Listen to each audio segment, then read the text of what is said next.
Do you ever feel like you are always putting things off, even when you know you shouldn't? Or maybe you get stuck in endless loops of planning without actually starting.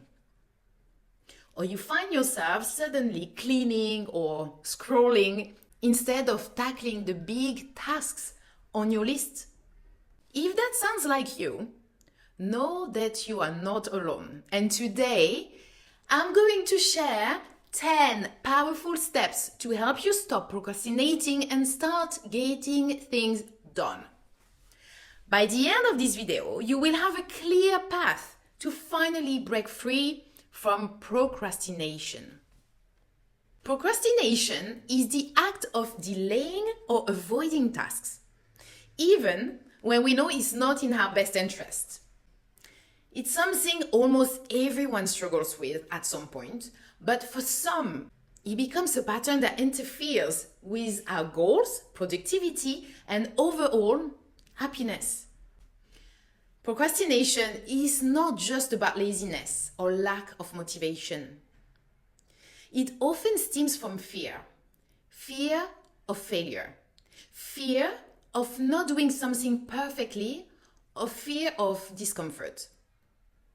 If left unchecked, procrastination can lead to missed opportunities, increased stress, and lower self-esteem. So of course, overcoming it is not about becoming perfect, but about breaking free from the mental habits holding you back, so you can start making progress toward the things you want in life. So let's dive into the 10 steps that will help you win over procrastination once and for all.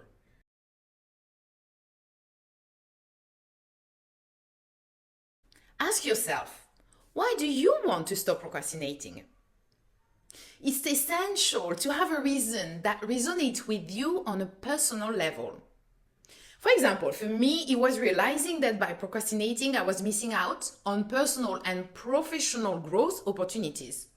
So think about what overcoming procrastination will mean for you. Whether it's achieving a dream, reducing stress, or simply feeling more in control of your life. And when you understand your why, it becomes much easier to stay motivated even when things get tough.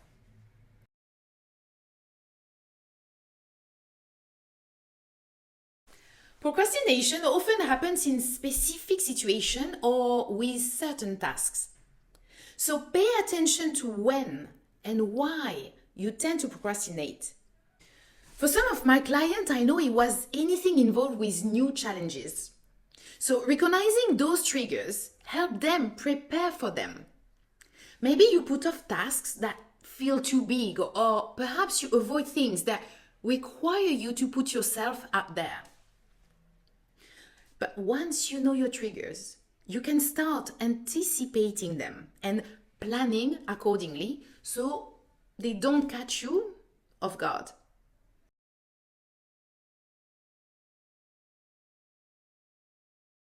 Big, vague goals are a procrastinator's worst enemy. If your goal is just get healthier or improve at work, it's easy to delay. So instead, break this down into smaller, clear tasks. For example, instead of saying, I need to exercise more, say, I will work out for 20 minutes every morning. I used to say things like, I want to be more productive. But it was too vague to act on. When I got specific, like write 500 words each morning, it became much easier to start. Small, concrete goals reduce the intimidation factor and make it easier to dive in.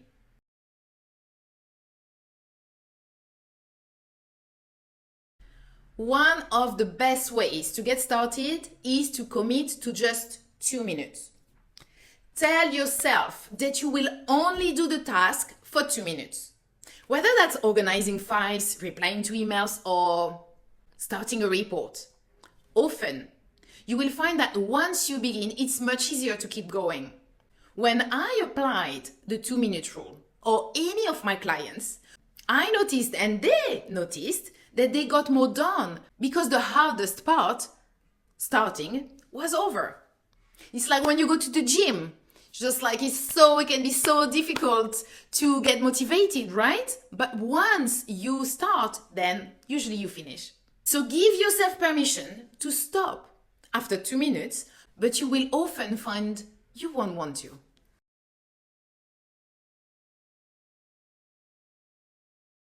Your environment plays a big role in whether or not you procrastinate. So setting up a workspace free from distraction will shift this energy. And this might mean turning off notifications, keeping your desk clear, or even having a dedicated work spot. A cluttered space often led to a cluttered mind. And that makes it easier to put things off. So creating a focused environment will reduce the temptation to get sidetracked, making it easier to stay on track with your tasks.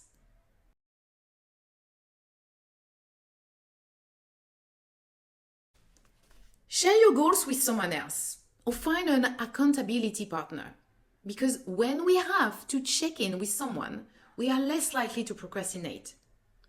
I used to struggle with consistency until I started checking in with a friend weekly.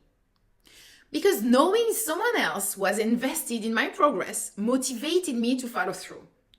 So for the gym, that works.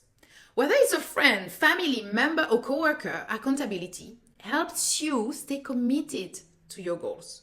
So my love, find your accountability buddy right now.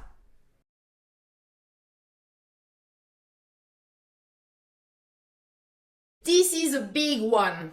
Perfectionism. Perfectionism is a common reason people procrastinate. They are waiting for the perfect moment or feel the task must be done flawlessly. But perfection does not exist. And progress always beats perfection. Allow yourself to start imperfectly. When you start to let go of the idea that things had to be just right, you will notice how much you are able to accomplish. So shift your focus to make progress no matter how small, and let go of the need of perfection.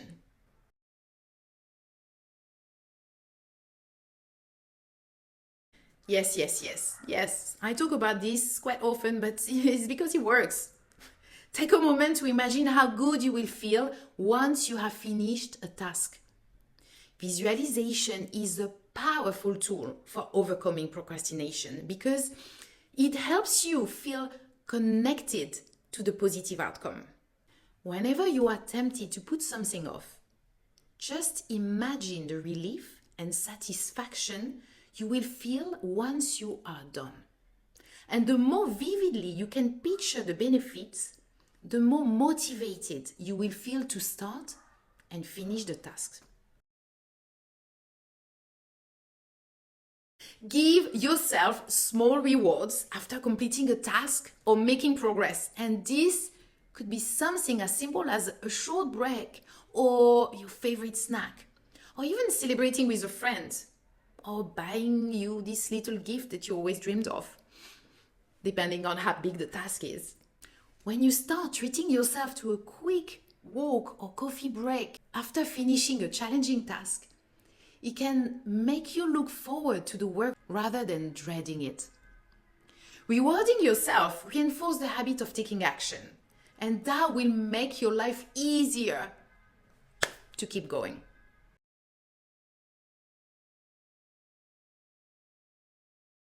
Unfortunately, we are often our own worst critics, and especially when it comes to procrastination.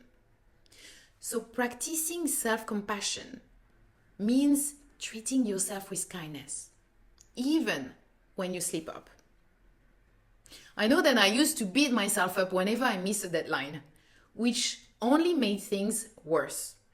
But by being gentle with myself, reassuring myself, doing the healing child work, of course, also, which I invite you to check out right after, that will make a huge difference with self-compassion. And after doing this work, you will find that it's easier to get back on track. Because remember, overcoming procrastination is a journey, and it's okay if it takes time. You have to be patient, my love, with yourself and celebrate every bit of progress along the way.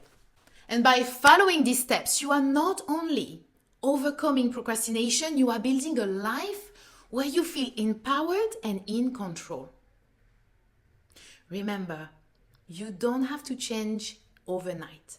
Every small steps matters and adds up over time. If you find this video helpful, please like, subscribe and hit the notification bell so you don't miss any next video on your healing and empowering journey.